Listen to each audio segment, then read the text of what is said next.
ఇక మళ్ళీ ఏమన్నట్టే నా అహంకారం, ముఖ్యమంత్రిని తిడతావా, నువ్వు ముఖ్యమంత్రి లెక్క మాట్లాడితే నేను కూడా మంచిగా మాట్లాడతా, నువ్వు కేసీఆర్ను పట్టుకొని నువ్వు సావాలే నీ ఆనవాళ్ళు లేకుండా చేస్తా అంటే మరి అయ్య కొడుకును నాకుండదా రేషం?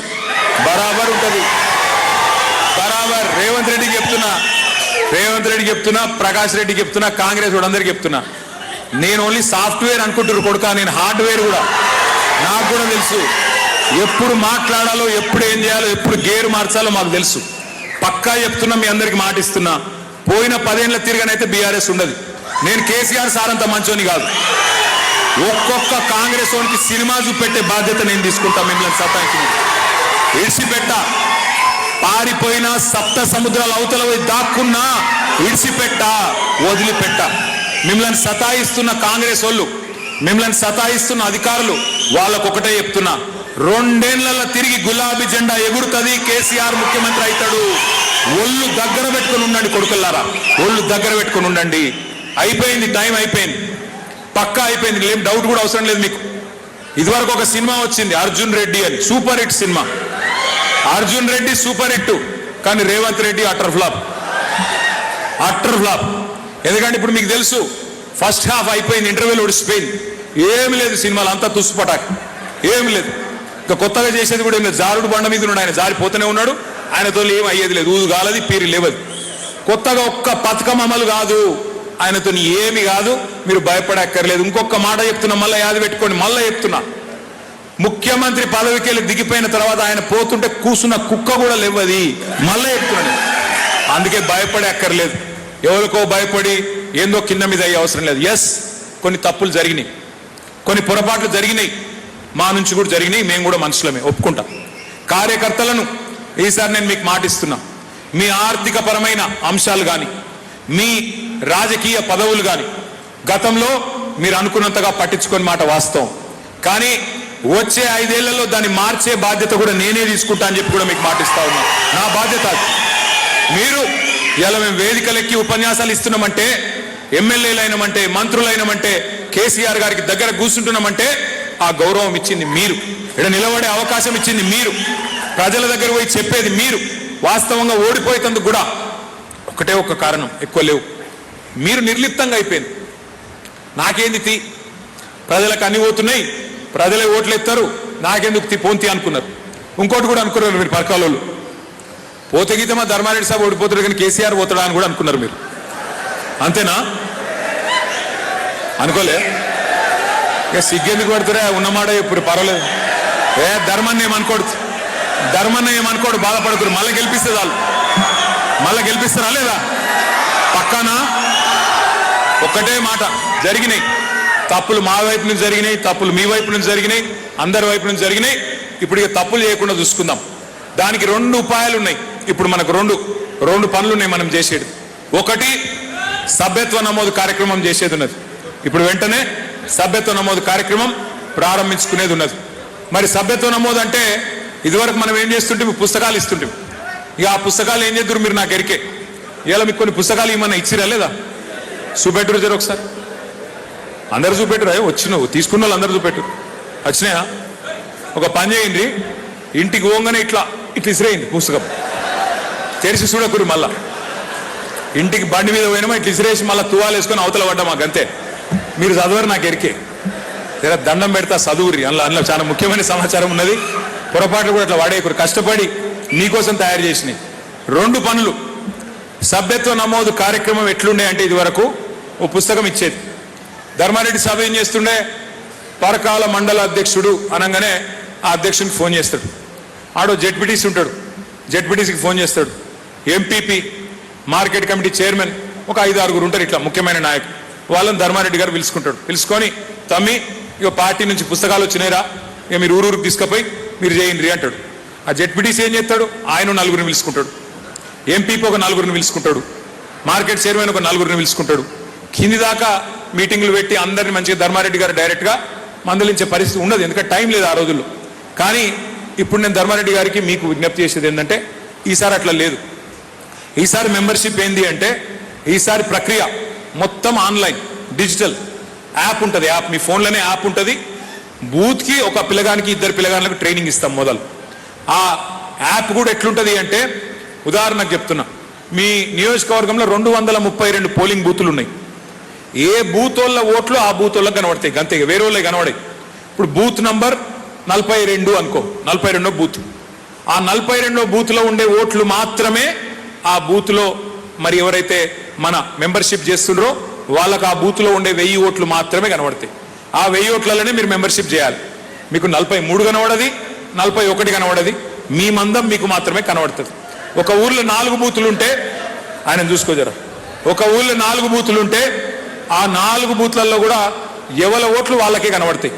ఇక్కడ మీకు ఒక ముఖ్యమైన విషయం ఏం చెప్పాలంటే, అన్న జర కూర్చో, నీకు దండం పెడతా, కూర్చో అన్న, కూర్చో. అయితే ఈ 4 ఒక్క మాట ఇన్నది, జర మనసు పెట్టింది, ఏం లేదు మనోడే. అయితే ఇక్కడ ఒక మాట జాగ్రత్తగా వినండి, మీకు చాలా శ్రమ తప్పించిన మిల్ల. ఉదాహరణకు మీరు ఒక ఆయన ధర్మారెడ్డి అని ఉన్నాడు ఒక బూత్లో, ఆ ధర్మారెడ్డి గారి మెంబర్షిప్ చేయాలి. మీరు మెంబర్షిప్ చేయాలంటే మీరు ఎంత పెద్ద శ్రమ పడే అవసరం లేదు. ఆ బూత్లో ఉండే ఎవరైతే బూత్ లెవెల్ ఏజెంట్ మన నాయకుడు ఉంటాడో, మన కార్యకర్త ఉంటాడో, ధర్మారెడ్డి అని కొడితే ఆ ఊర్లో ఉండే ధర్మారెడ్డిల పేర్లు అన్నీ వస్తాయి. లేదు ఆయన ఓటర్ ఐడి నెంబర్ తెలుసు అనుకో, ఆ ఓటర్ ఐడి నెంబర్ కొడితే చాలు, వెంటనే ఒక బటన్ ఒత్తితే ఇంట్లో ఉన్నదంతా, ఓటర్ లిస్ట్లో ఉన్నదంతా మన యాప్లోకి ఎక్కుతుంది, ఆ మెంబరు మొత్తం ఇళ్ళకి ఎక్కుతుంది. ఇక మీరు మొత్తం టైప్ చేసే అవసరం లేదు, తండ్రి పేరు, అడ్రస్సు అదంతా ఎక్కించే అవసరం లేదు. ఏం చేయాలి మరి మీరు తర్వాత? 2 పనులు చేయాలి. ఒకటి, ఆయన ఫోన్ నంబర్ ఎక్కియాలి, ఫోన్ నంబర్ అలా టైప్ చేయాలి. ఫోన్ నంబర్ ఇచ్చినాక ఆ ఫోన్ నంబర్కు ఓటీపీ వస్తుంది. ఓటీపీ అంటే ఎరికే కదా, ఏంటిది? వన్ టైం పాస్వర్డ్ పోతుంది. ఎందుకు? తప్పుడు నెంబర్లు ఉండద్దు, కరెక్ట్ నెంబర్లు ఉండాలని ఓటీపీ పోతుంది. ఆ ఓటీపీ కొట్టాలి, కొట్టగానే ఫోన్ నెంబర్ ఎక్కుతుంది. తర్వాత ఒక ఫోటో కొట్టాలి, అదే యాప్లో ఫోటో, ఆయన అక్కడనే ఫోటో కొట్టాలి. ఫోటో కొడితే ఫోటో కూడా అప్లోడ్ అవుతుంది. ఎందుకు ఫోటో? మీకు కార్డు ఇచ్చేందుకు. ఆ కార్డు ఇస్తే రేపు మనం అధికారంలోకి వచ్చినాక మీరు ఏ ఆఫీస్కో ఇట్లా కార్డు చూపెడితే, ఇగో మావోడు గులాబీ సైనికుడు కేసీఆర్ మనిషి వచ్చిండు అని గౌరవం ఇవ్వడానికి ఆ కార్డు కూడా పెడుతున్నాం. తర్వాత ఒక డేంజర్ ముచ్చట కూడా పెట్టినాం. ఇలా ఏం పెట్టినామంటే, ఇదివరకు మీకు ఏం అలవాటు అంటే, ఆ అధ్యక్షుడు చెప్తాడు, మండల అధ్యక్షుడు చెప్పగానే మీరేం చేస్తారు? ఒక ఇంట్లో కూర్చొని అందరు కలిసి, అరే వాడు వెంకటయ్య మనోడేనా, రాయ్, పేరు రాయ్. శ్రీనివాసరెడ్డి గారు మనోడేనా, రాయ్. వాళ్ళ తమ్ముడు ఉన్నాడు చూడు సురేష్, వాడు మనోడేనా, రాయ్ అని చెప్పి ఎక్కడో అక్కడ అర్రల్లో కూర్చొని రాస్తారు. మాకెరికే, మేము కూడా చేసాం ఆ పని. ఇప్పుడు అట్లా లేదు. ఇప్పుడు యాప్లో బటన్ ఒత్తాలి. ఏం బటను? నువ్వు శ్రీనివాసరెడ్డి ఇంటి ముంగడ పోయి ఫోటో తీసినావా లేకపోతే నీ ఇంట్లో కూర్చొని తీసినావా అనేది తెలిసిపోతుంది. అందులో అది కొట్టే వరకు అది జీపీఎస్ ఉంటుంది. అందులో జీపీఎస్ అంటే ఏంది? నువ్వు యాడున్నావో తెలుస్తావు. నువ్వు పరకాళ్ళు ఉన్నావా, దామెరలు ఉన్నావా, వరికోళ్ళు ఉన్నావా, యాడున్నావో దొరుకుతావు. ఆ వరికోళ్ళలో కూడా ఏడున్నావు, నీ ఇంట్లో ఉన్నావా, అవతల ఇంటికి అడవి చేసావు, అది కూడా దొరుకుతుంది. కాబట్టి తప్పించుకునే సవలత్ లేదు. సో ధర్మారెడ్డి గారితో, మా శోభన్ అన్నతో, మా వినయ్ అన్నతో, అందరితో నా ప్రార్థన, ఇంటింటికి పోయి వాళ్ళతో ముచ్చట పెట్టి ఫోటో దిగి మొత్తం పర్ఫెక్ట్గా మెంబర్షిప్ చేసుకుందాం. రాసి కంటే వాసి ముఖ్యం. బూత్కు 200 మందిని చేసినా చాలు, కానీ గట్టోళ్ళని చేయండి, వట్టోళ్ళని చేయకూడదు. మనం కాంగ్రెస్ పార్టీ లెక్క దొంగ ముచ్చట్లు, దొంగ కార్డులు వద్దు. గట్టి మనుషులు, గట్టి కార్యకర్తలు, మంచిగా గంగి గోవు పాలు గరిటెడైనను చాలు అన్నట్టు మంచి వాళ్ళ నికాల్సైన వాళ్ళని చేసుకుందాం. ఆ రకంగా మెంబర్షిప్ కార్యక్రమం కూడా చేసుకుందాం. మీకు తొందరలోనే ట్రైనింగ్ కార్యక్రమం ప్రత్యేకంగా దానికి కూడా ఇంకొకసారి ఉంటుంది. ఇక చివరిగా నేను చెప్పేది ఏంటంటే, ఇంకొక ఇంపార్టెంట్ ముచ్చట నడుస్తుంది. ఇప్పుడు మీరు మొన్న చూసిండ్రు, పశ్చిమ బెంగాల్ రాష్ట్రంలో ఎలక్షన్ అయింది. ఎస్ఐఆర్ అనే కార్యక్రమం జరుగుతున్న దేశం మొత్తంలో. పశ్చిమ బెంగాల్లో దగ్గర 1 కోటి ఓట్లు తీసేసింది ఓటర్ లిస్టులకు వెళ్ళి. వాళ్ళు ఓడిపోయింది. మమతా బెనర్జీ గారు 42 లక్షల ఓట్లతో ఓడిపోయింది. బీహార్లో అట్లే అయింది. అక్కడ 65 లక్షల ఓట్లు తీసేసింది. వాళ్ళు ఓడిపోయింది. వాళ్ళు కూడా 20-30 లక్షలతో వాళ్ళు ఓడిపోయింది. మరి రేపు తెలంగాణలో కూడా గట్లే చేస్తారేమో వీళ్ళు. ఎందుకంటే న్యాయంగా ధర్మంగా గెలిచే బాపత్ కాదు వీళ్ళు. మళ్ళీ ఏమైనా ఉల్టా పుల్టా చేస్తారేమో అన్న అనుమానం చాలా మందికి మనసులలో ఉన్నది. అందుకే మనమే అప్రమత్తంగా ఉండాలని చెప్పి కేసీఆర్ గారు ఈ ముచ్చట మీ అందరికి చెప్పమని చెప్పి మమ్మల్ని ఇక్కడికి పంపించింది. ఈ ఎస్ఐఆర్ అనే కార్యక్రమం గురించి ఒక 4 విషయాలు మీకు నేను చెప్పాలి. ఎస్ఐఆర్ అంటే స్పెషల్ ఇంటెన్సివ్ రివిజన్. ఇంగ్లీష్లో స్పెషల్ ఇంటెన్సివ్ రివిజన్, తెలుగులో చెప్పాలంటే ఓటర్ లిస్టు జల్లెడ పట్టే కార్యక్రమం, ఓటర్ లిస్టును వడపోత చేసే కార్యక్రమం. అంతే తప్ప ఏం లేదు, పెద్ద అర్థం కాని ఏం లేదు. మీకు తొందరగా చెప్పే ప్రయత్నం చేస్తా. SIR, next slide. ఎస్ఐఆర్ అనేది భారతదేశంలో ఇదివరకు 13 సార్లు జరిగింది. ఇప్పుడు జరిగే ఎస్ఐఆర్ 14వ సారి ఈసారి జరుగుతూ ఉన్నది. పోయినసారి ఆఖరిసారి ఎప్పుడు జరిగింది ఎస్ఐఆర్ అంటే మనకు ఇంకో మైక్ ఉన్నది. పోయినసారి ఆఖరిసారి ఎప్పుడు జరిగిందయ్యా అంటే 2002వ సంవత్సరంలో జరిగింది.